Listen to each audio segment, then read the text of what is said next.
Many sociologists divide human history into three phases: pre-modernism, modernism, post-modernity, and late modernism, as some people call it.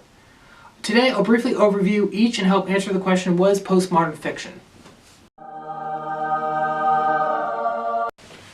Starting with pre-modernism, or pre-modernity. Pre-modernity is rather straightforward. Pre-modernism was a pre-scientific time where daily life revolved around the religious and spiritual, while at the same time superstition and magical thinking prevailed. Meaning was found in religious ways of thinking and ways of being, and thought tended to focus on surface level things because there wasn't much writing or science of any kind or really flow of information between major portions of population. Making it modernism, which is believed to have started around the 18th century Age of Enlightenment. So this is about 1789 or so, which is about when the French Revolution occurred in Paris. The Enlightenment, summing up for time, is basically the moment where, at least for the European elite in the West, we discovered science at large, or at least started to kind of pull back what the criteria of what science is and started to treat it seriously. The era was marked by questioning tradition, faith in progress, and science, and was strongly associated with urbanization, secularization, industrialization, which we of course still study today, which is why some people consider postmodernism to be late modernism, but here we are. Finally, postmodernity. For postmodernism, it is more or less agreed upon that it started after the end of the Cold War in 1989, so about a 200-year period between 1989 and 1989. Similar masseting of the faith in the utopian and scientific promises of Marxism. Postmodernity had been strongly associated with relativism, the idea that there is no single truth, only relative perspectives from individual to individual, and that objectivity is either impossible or not desirable. And post-structuralism, which is understood as either being the propensity to deconstruct social norms, or that language cannot sufficiently describe reality like we once thought it could in modernism. To me, the uniting trait of postmodernism is fluidity of reality, but not in a Descartesian way, but in a way that elevates the emotions and thoughts of the individual. A very selfish way of looking in the world, in my opinion, but that is supposed to be elevate the oppressed in society, according to many postmoderns.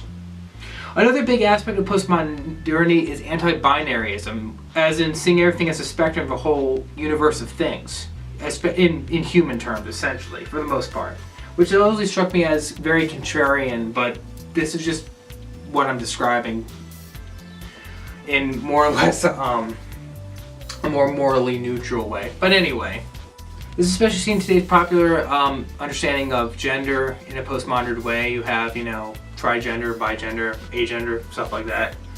I also say extends things like politics, especially with the popular political spectrum meme that you see everywhere, especially on image boards.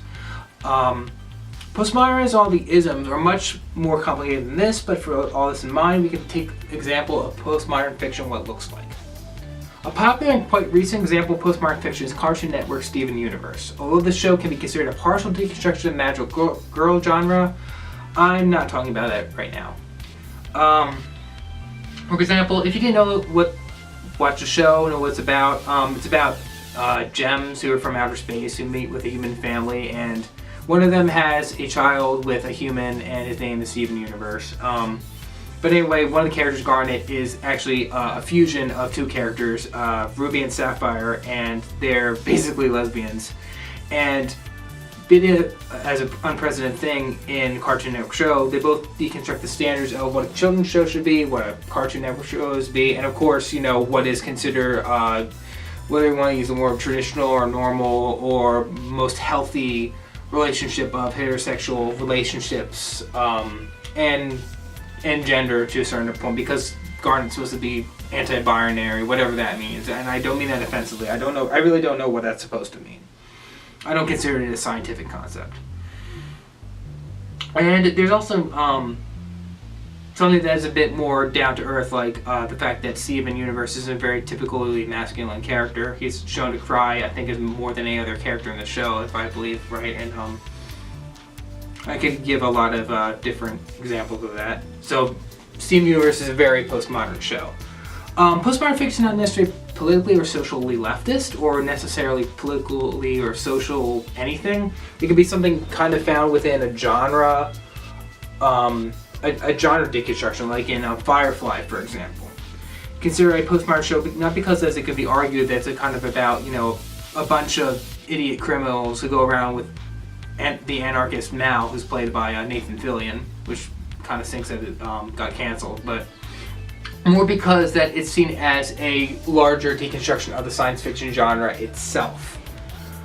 The series lacks faster than light travel, aliens, a united look throughout the series, and a sort of sleek, futuristic look that kind of is more or less stable in a lot of fiction, especially just the use of laser guns. There is a laser gun in the show, from what I understand, but it runs out of power and stuff, which kind of goes with the show's like feel, which I already considered interesting.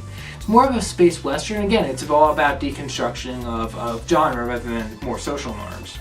There's Joss Whedon for you. Lastly, there's media that I feel fit into two categories, into postmodernism, but don't fit into the above categories, such as The Amazing World of Gumball. It's deconstruction mainly in the way it portrays itself as a mixed media format. Is it a cartoon? Is it a live action show? It has digital, traditional, live action, apparently stop motion, CGI, puppets at one point, done by the people who did Actually Don't Hug Me, I'm Scared. It's also more of a deconstruction in social ways too. Not even for a political message, but more of a comedic deconstruction. Like Nicole is more masculine, outspoken, hardworking, while Richard Waterston is kind of the opposite of all those things. And Anais is a smart one, whereas Gumball and Darwin are the dumb ones, which, again, not necessarily a masculine thing, but it's bending and mixing up the rules for the sake of postmodernism. To be fun, not to be political or socially upheavalist, but I would consider it a postmodern show in really the best way. Before I go though, I want to give an example of of what postmodern isn't by bringing up the movie Rashomon, which was a 1950 Japanese movie by the now famous Akira Kurosawa. The film is often hailed as postmodern because the plot deals with a mystery where contradictory interpretations by different individuals involved with the scene of the crime. However, like in the beginning, like there's three guys, and one of them talks about like, oh, I saw a murder, and then they're all brought to trial, and then they all give different, accounts, and then they come back and they're like, well, we don't still understand like what happened, and things feel contradictory. And postmodernism are like, aha, look, different, conflicting views of reality, like it must be postmodernism because, like there's no reality, there's no single truth, there's just relative perspectives being shown everywhere. So, one writer, however, argues in the vein of it not being a postmodern movie, but actually an anti-postmodern movie, his name is Molly Mcgrath, in an article called Relatives Get Their Favorite Movie Wrong. Perfectly evaluates why I think that this movie doesn't teach relativism at all. She suggests instead that the characters in the beginning of the story, the priest, the woodcutter, and the commoner, if I didn't already explain that, all represent a different outlook of life, especially relativism versus absolutism. The commoner, who tells the entire story of the murder, represents those who side with relativism. For the end of his story, the three men find an abandoned baby, abandoned by the relativistic, selfish world the commoner described in the story. In the end, the commoner steals stuff found with the baby and ends up running off. However, the woodcutter, who doesn't just believe the priest's morality and absolute truth is just a legal fiction, decides to take care of the baby, and he and the priest obviously represent absolute truth, and those who side with it. To me, that can't be any more anti-postmodern, because whether or not, the commoner is right or not, like he definitely did the wrong thing, and he's pushed by relativistic standards of his life that made him a worse person.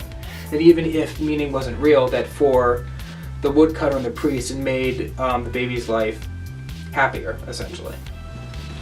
Anyway, because all these forms of postmodernism is so prevalent in today's media, it's safe to say that postmodernism is still upon us, and postmodernism of any kind is still a long way off. For whatever reason, whether it be for equality or for the sake of chaos for its own sake, postmodernism drums on, hoping to drown opinions about stable, objective meaning in the hopes of making a more equal world and stemming out perceived power-hungry oppressors. Hello, I know this isn't part of any video series I promised, but since I found this topic so easy to write about, I decided to go produce it. I still want to get to those other videos I teased in the last video. Trust me. Probably starting with the replacement to the movie Bratz one, because, you know, I like that one too. Until then, I have January term school to work with, so please be patient. Over and out.